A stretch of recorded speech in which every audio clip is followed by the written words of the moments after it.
Hi friends, welcome to easy drive. నేను మీ MK. Friends, car మెయింటెనెన్స్లో భాగంగా ఈ వీడియో కూడా మెయింటెనెన్స్కి సంబంధించిందండి. సమ్మర్లో అయితే మెయిన్గా టైర్స్ గురించి మనం చాలా జాగ్రత్తలు తీసుకోవాల్సి ఉంటుంది. టైర్స్లో మనం ఎక్కువ నైట్రోజన్ ఫిల్ చేయించుకోవడం మంచిదండి. సమ్మర్లో మనం రోడ్స్ బాగా హీట్గా ఉంటాయి, అలాగే మనం కూడా రోడ్ ఖాళీగా ఉండడం, ఎక్కువ మంది జర్నీ చేయరు కాబట్టి రోడ్ ఖాళీగా ఉండడం వల్ల మనం కొంచెం స్పీడ్ వెళ్ళడానికి వీలుగా ఉంటుంది. స్పీడ్ వెళ్తూ ఉంటాం కూడా, అందువల్ల ఓవర్ హీట్ అవ్వకుండా నైట్రోజన్ కొంచెం ఎక్కువ హీటింగ్ ఇష్యూ రానికుండా టైర్స్లో చూసుకుంటుందండి. ఓకే, అలాగే టైర్ స్పాన్ అంటే లైఫ్ స్పాన్, టైర్ ఎన్ని కిలోమీటర్స్ దాకా మనకి పనికొస్తుంది, టైర్ని యూసేజ్ ఏంటి. యాక్చువల్గా ఆ టైర్ అనేది రబ్బర్ కదండి, ఆ రబ్బర్ యూసేజ్ వ్యాలిడిటీ అనేది 3 to 4 years మాత్రమే ఉంటుందండి. తర్వాత ఎక్స్పైరీ అయిపోతుంది. తర్వాత యూజ్ చేయకూడదంటే యూజ్ చేయొచ్చు, కానీ హార్డ్ అయిపోతుంది. దానిలో ఉన్న మెటీరియల్, ఆ రబ్బర్ మెటీరియల్ హార్డ్నెస్ అయిపోతుంది.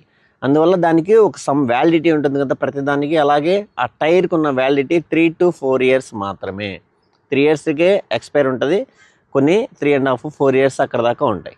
3-4 yearsలో ఎక్స్పైర్ అయిపోతాయి. ఇంకా మనం ఎక్కువ యూజ్ చేయాలనుకుంటే గ్రిప్ ఉంటుంది. చాలామంది ఏంటి యూసేజ్ ఉండదు, యూసేజ్ చేయరు, తక్కువ కిలోమీటర్స్ తిరుగుతారు. మొత్తం 3-4 years మీద ఒక 10-20-30,000 kilometers లోపే తిరుగుతూ ఉంటారు.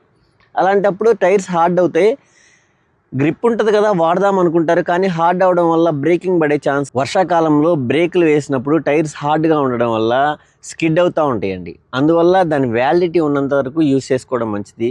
లేదు వ్యాలిడిటీ తర్వాత కూడా మేము యూజ్ చేసుకుంటాము అనుకుంటే, టైర్స్ గ్రిప్ ఉందనుకుంటే చాలా కేర్ఫుల్గా యూజ్ చేసుకోవాలండి. ఓకేనా. అసలు కిలోమీటర్స్, ఇయర్స్ వచ్చేసి ఒక 3-4 years అని చెప్పుకున్నాం. అలాగే ఎన్ని కిలోమీటర్స్కి టైర్ వ్యాలిడిటీ, ఎన్ని కిలోమీటర్స్ చేంజ్ చేసుకోవచ్చు, మినిమం అట్లీస్ట్ ఎంత వర్స్ట్ కంపెనీ టైర్ మనం తక్కువ ప్రైస్లో యూజ్ చేసుకున్నా కానీ ఒక 30,000 kilometers అయితే మనం యూజ్ చేసుకోవచ్చు. కొత్త టైర్ అయితే మాత్రమే, సెకండ్ హ్యాండ్ టైర్స్ కాదండి. కొత్త టైర్ అయితే మినిమం ఒక 30,000 kilometers మనం యూజ్ చేసుకోవచ్చు. మ్యాక్స్ 40 వరకు తిరిగే వాళ్ళు ఉన్నారు, 50, 60, 70, కొన్ని కార్స్ అయితే 70,000 kilometers వరకు టైర్స్ ఆల్మోస్ట్ బాగుండి, క్వాలిటీ బాగుండి 70,000 kilometersకి బాగా అంటే 10-20% మాత్రమే టైరు బటన్ అనేది మిగిలే ఛాన్స్ ఉంటుంది. అలా కూడా యూజ్ చేస్తారు. అది రోడ్డుని బట్టి అండి. ఎక్కువ ఏరియాస్లో సిమెంట్ రోడ్స్ ఉన్నాయా, తార్ రోడ్స్ ఉన్నాయా, లేకపోతే గ్రావెల్ రోడ్స్ ఉన్నాయా, మనం రఫ్ రోడ్స్లో తిరుగుతామా, మన డ్రైవింగ్ ఎలా ఉంటుంది, ఎక్కువ బ్రేకింగ్ చేస్తూ ఉంటామా, టైర్ అరిగిపోవడానికి చాలా రీజన్స్ ఉన్నాయి. అలా మినిమం ఒక 30 నుంచి ఒక 50,000 kilometers వరకు ఆల్మోస్ట్ మంచి మంచి టైర్స్ అన్ని బ్రిడ్జ్ స్టోను, ఇలాంటివన్నీ MRF ఇలాంటివి ఒక 50,000 kilometers వరకు మనం ఆరామ్సే యూజ్ చేసుకోవచ్చు. 50,000 kilometers తర్వాత కూడా మనకి గ్రిప్ ఉంది అనిపిస్తే, ఇంకా గ్రిప్ ఉంది కొంచెం బాగానే ఉంది అనిపిస్తే ఒక పని చేయొచ్చండి. మనం 4 టైర్స్ చేంజ్ చేయకుండా ఒక 2 tyres front wheel drive engines, almost అన్ని కార్స్ మ్యాక్సిమం లోకల్లో ఉండే చిన్న cars, sedan cars, hatchbacks ఇలాంటివన్నీ ఫ్రంట్ వీల్ డ్రైవ్స్ ఉంటాయి. అంటే ఇంజన్ ఫ్రంట్ ఉంటుంది కాబట్టి ఫ్రంట్ వీల్స్కి ట్రాన్స్మిషన్ ఉంటుంది.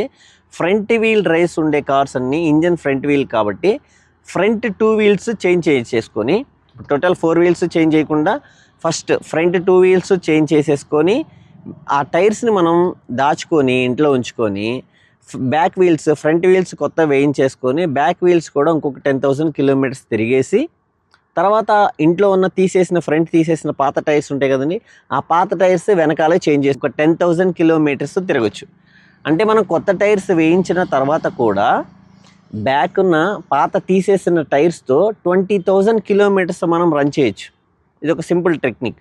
అలాగే తర్వాత ఈ 20,000 kilometers తర్వాత ఫ్రంట్వి కొంచెం అరిగే ఛాన్స్ ఉంది కదా, ఈలోపు ఈ 20,000 kilometers తిరుగుతాయి కదా, అప్పుడు ఆ ఫ్రంట్ ఉన్న టైర్స్ తీసేస్తే బ్యాక్ వేయించుకొని ఫ్రంట్ కొత్త టైర్స్ వేయించుకుంటే మళ్ళీ 50,000 వరకు మనకి ఆరామ్సే మొత్తం యూస్ చేసుకోవచ్చండి.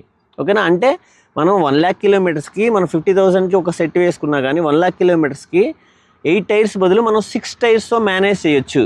ఓకే, టైర్స్లో ఇది ఒక సింపుల్ టెక్నిక్ అండి. దీన్ని యూస్ చేసుకోండి. మీరు ఒక 2 టైర్స్ని సేవ్ చేసుకోవచ్చు, మనీ కొంచెం సేవ్ చేసుకోవచ్చు. ఒకేసారి 4 టైర్స్ అంటే దాదాపుగా 20 నుంచి 30,000 40,000 దాకా కూడా అయ్యే ఛాన్స్ ఉంది. కార్ కంపెనీని బట్టి, మన కార్ వీల్ సైజుని బట్టి అయ్యే ఛాన్స్ ఉంది. ఓకే, అసలు దాంతోపాటు టైర్ మెయింటెనెన్స్ గురించి వస్తే వీల్ అలైన్మెంట్ అండి. 3 to 500 పెట్టి మనం వీల్ అలైన్మెంట్ చేయించడం అవసరమా?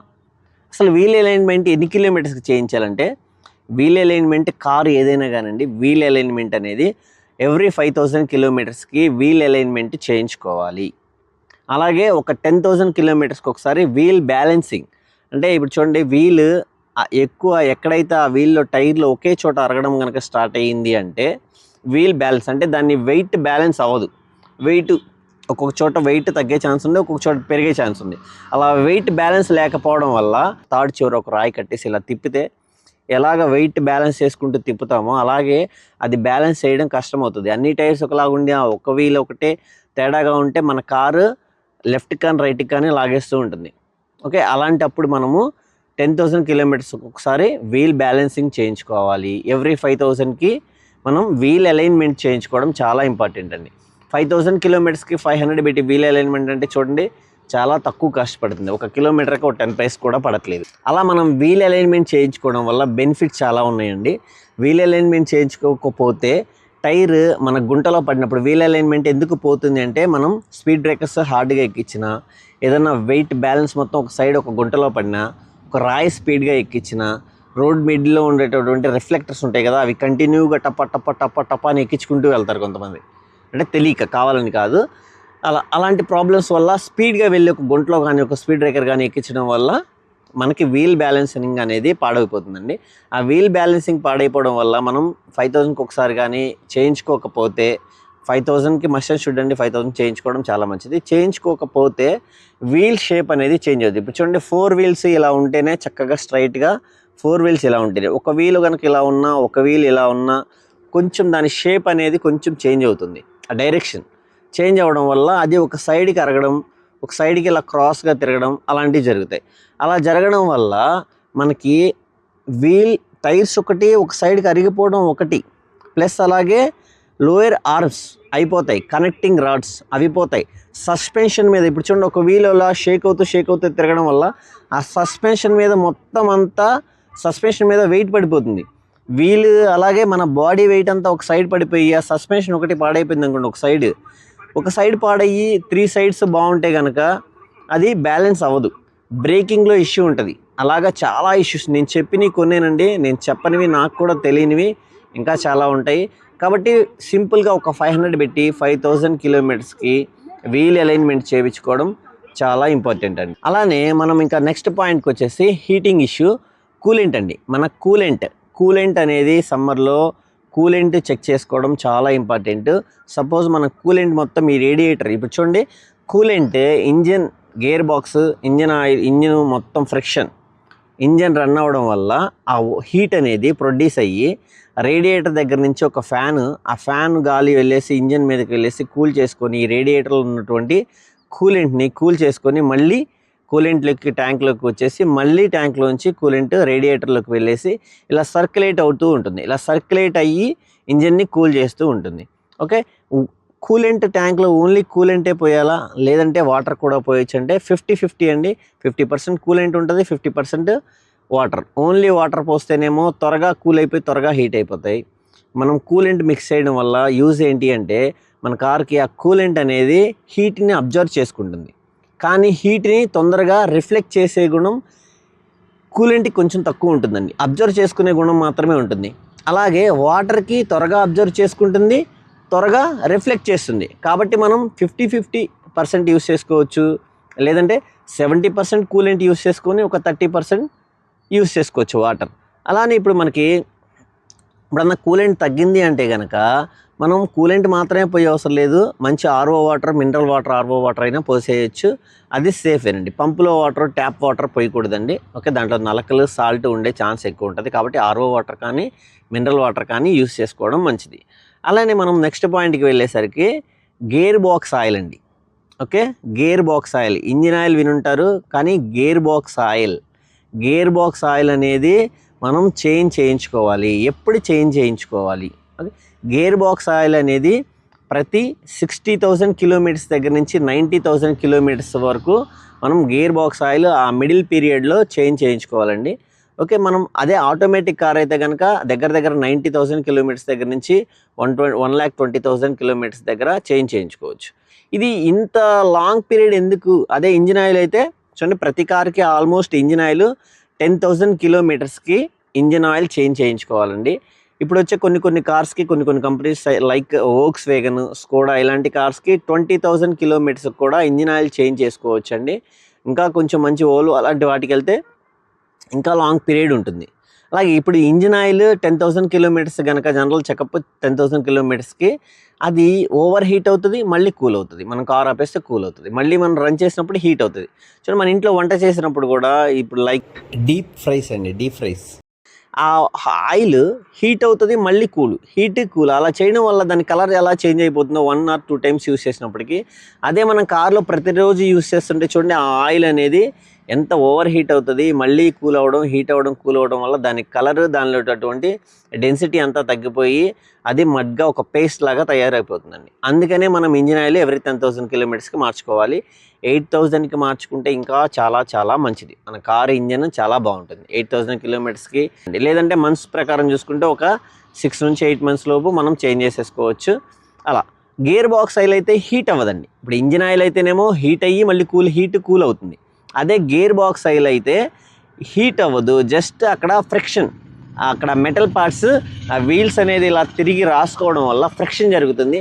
ఆ ఫ్రిక్షన్ని ఆపడానికి, ఆ ఫ్రిక్షన్ ఫ్రీగా జరగడానికి, ఎక్కువ నాయిస్ లేకుండా అక్కడ వీల్స్ అనేవి, ఆ పల్చక్రాలు అనేవి పాడైపోకుండా గేర్ బాక్స్ ఆయిల్ ఉంటుంది. గేర్ బాక్స్ ఆయిల్ అంటే ట్రాన్స్మిషన్ ఆయిల్ అండి. ఓకే, ఈ gear transmission oil gear box oil అంటారు, గేర్ ఆయిల్ అంటారు, ట్రాన్స్మిషన్ ఆయిల్ అంటారు.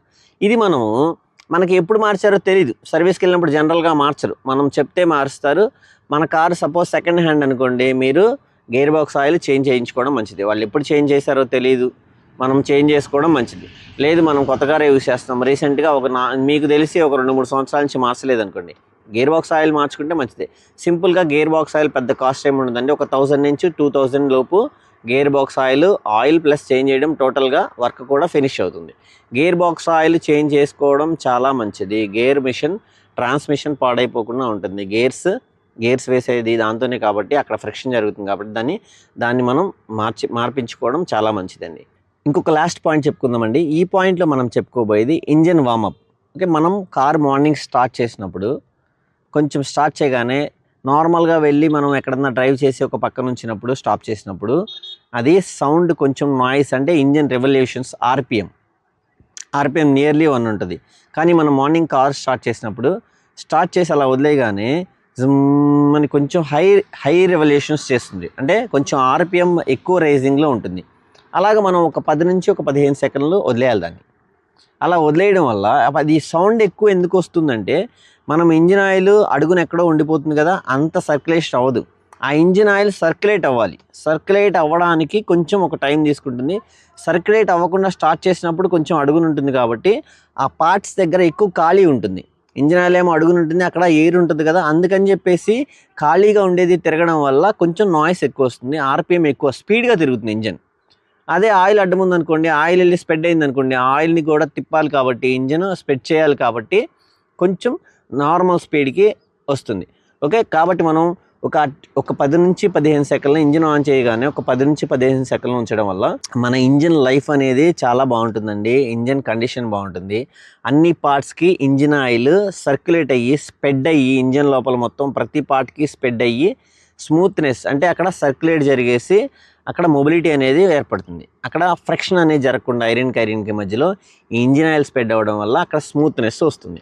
అలా ఒక 10 నుంచి 15 సెకండ్లు వచ్చిన తర్వాత మనం కార్ తీసి వెంటనే హై ఆర్పిఎం రేస్ చేసేయడం, ఒకటో గేర్లో జిమ్ అని బానేయడం, రెండో గేర్లో జిమ్ అని బానేయడం, హై స్పీడ్కి తీసుకెళ్ళిపోవడం చేయకూడదండి.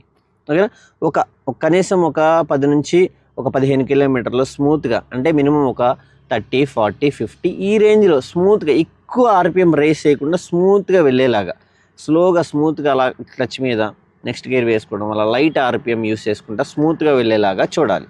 ఓకే, అలా దాని తర్వాత మనకి ఏదైనా స్పీడ్ వెళ్ళాలనుకుంటే మనం దాన్ని ఇంకా స్పీడ్స్ కింద వెళ్ళిపోవచ్చు. ఓకే, మనం స్పీడ్ వెళ్ళాలనుకుంటే అప్పుడు మన అవసరం కొద్దీ స్పీడ్ వెళ్ళి నార్మల్ స్పీడ్స్లోకి వెళ్ళిపోవచ్చు.